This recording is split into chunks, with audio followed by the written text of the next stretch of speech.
우리가 지금 살고 있는 환경이 대부분 공기 중에서 모든 소리를 전달하고 살아가고 있잖아요. 이렇게 살아가고 있으니까 먼저 공기 중에서는 1초에 한 25도씨 정도가 됐을 때, 이걸 이제 평온이라고 그러는데요. 이런 것을 평상시에 한 340m/s, 즉 1초 동안에 340m의 거리를 간다고 이야기를 해요. 그래서 내가 그랬는데 한 1초 후에 저 산에서 메아리가 그리고 소리가 들렸다 그러면 그 소리는 0.5초 동안 거리에 떨어져 있다. 그래가지고 170m 정도 거리에 떨어져 있다. 이렇게 볼 수가 있는 거죠.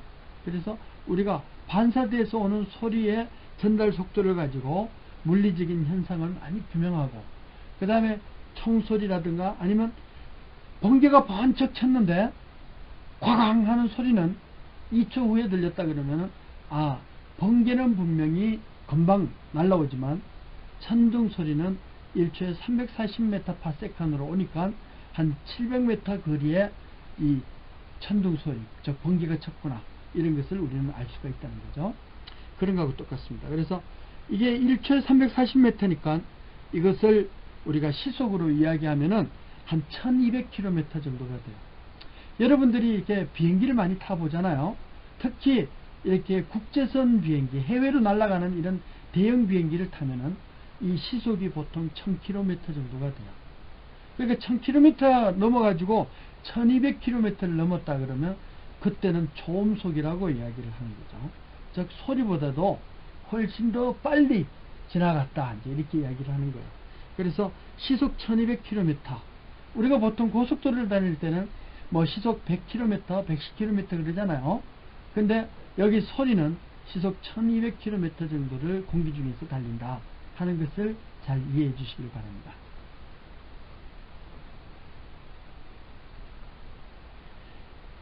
예, 근데 또 할까요?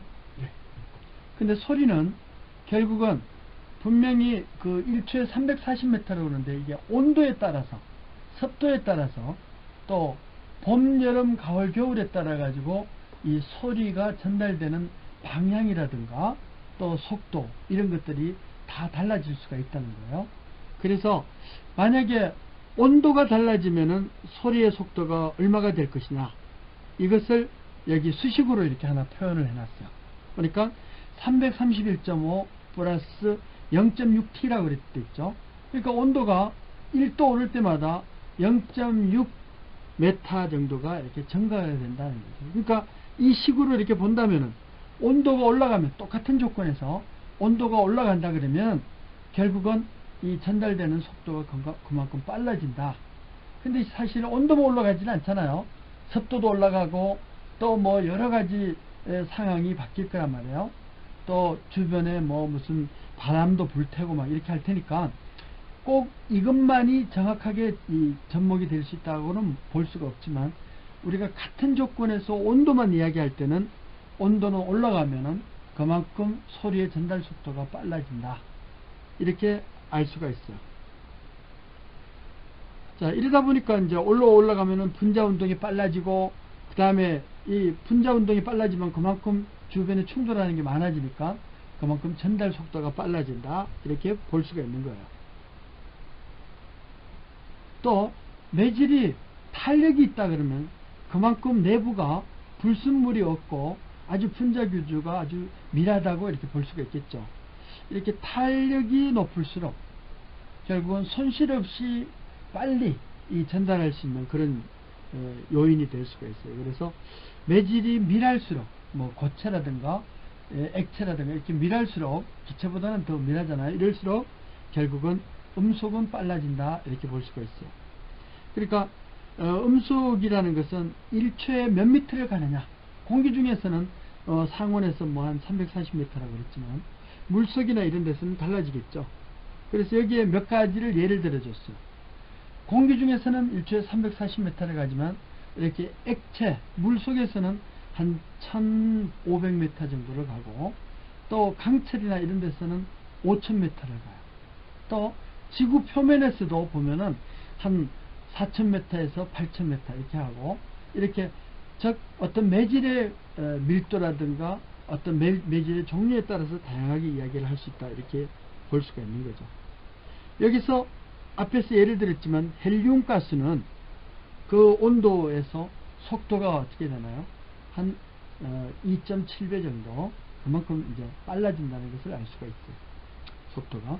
그러니까 헬륨을 들이키고 그 다음에 입이 열려 있으면 이 폐에 있는 공기가 빨리 빠져나가니까 그만큼 속도가 빨라져서 즉 소리가 변조음이 되어버린다. 이렇게 고음이 되어버린다. 이렇게 볼 수가 있어요. 근데 또 이제 여기서 중요한 게 진공 상태에서는 속도가 얼마냐. 많은 물리학자들은 지구가 이렇게 공전과 자전을 하고 있는데, 자전은 하루에 한 바퀴씩 도는 거잖아요.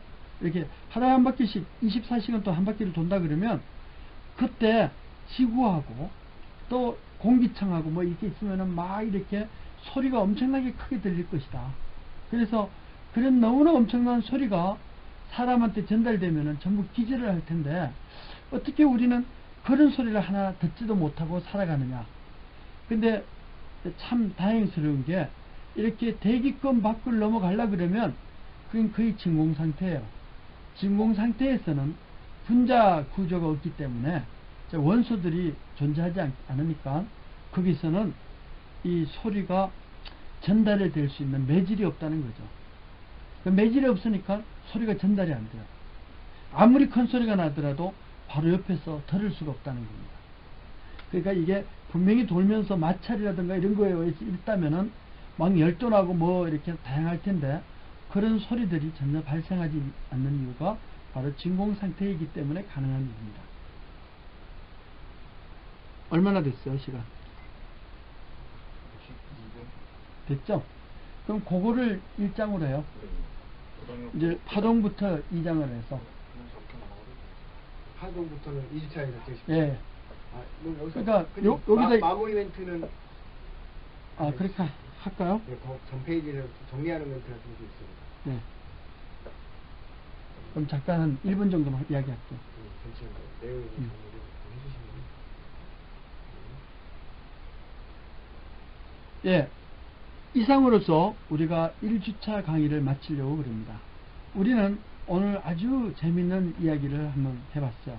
소리는 무엇이고 또 소리는 사람과 어떤 관계가 있느냐, 실생활에 어떻게 쓰이느냐, 또 거기다가 이 소리가 어떻게 만들어지고 또 소리가 만들어지는 악기 종류에는 어떤 원인으로 해서 만들어지면서 이 소리가 분명히 상대방한테 들려야 의미가 있는데 소리가 어떤 과정을 통해서 전달이 될 수 있는지, 거기다 온도나 아니면 물질에 따라서 전달 속도가 어떻게 달라지는지 그것을 우리가 살펴보았습니다. 오늘 수고하셨습니다.